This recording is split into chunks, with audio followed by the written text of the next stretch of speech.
ایک مرتبہ مجھے بیرون ملک میں ایک عورت نے فون کیا، کہنے لگی جی دعا کرو اللہ تعالیٰ میرے بیٹے کو ہدایت دے۔ میرے بیٹے نے اپنے پسند کی شادی کی اور وہ مجھے ملنے ہی نہیں آتا، اور مجھے اس وقت 8 مہینے ہو گئے بیٹے کا چہرہ دیکھے۔ آج میں نے اسے فون کیا کہ بیٹے ایک دفعہ آ کے مل تو جاؤ، تو بیٹے نے آگے سے جواب دیا کہ تم کتیا ہو، بھونکتی رہتی ہو، مجھے آئندہ اپنے پاس آنے کی بات مت کرنا۔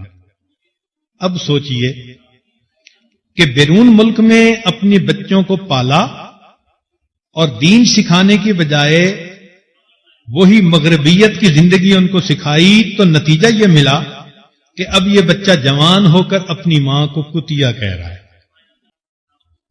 تو اس لیے اگر بچے کو شروع سے ہی اسلامی تعلیمات کے مطابق ہینڈل کیا جائے تو بچہ شروع سے ہی اپنے دل میں نیک جذبات حاصل کر لیتا ہے اور وہ نیکوکاری کی زندگی گزارتا ہے۔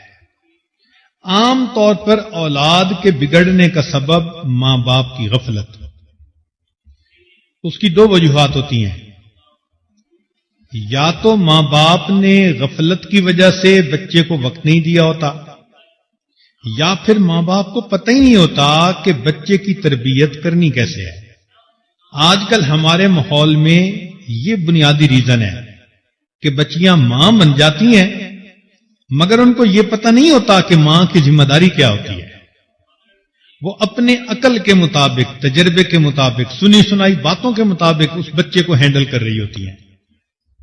تو جو تو سمجھدار ہوئیں، بردبار طبیعت والی ہوئیں، انہوں نے بچوں کو ذرا اچھی پرورش دے دی، اور جس کے طبیعت میں غصہ زیادہ ہے اس نے بات بات پہ بچے کو جھڑکی دی، کوسنے دیے، بد دعائیں دی، بنانے کی بجائے اپنی اولاد کو الٹا بگاڑ دیا۔ تو اس لیے اولاد کی تربیت کا یہ مضمون ہر عورت کے لیے پڑھنا، سیکھنا ضروری ہے، اور اس کی اہمیت کا جاننا ضروری ہے۔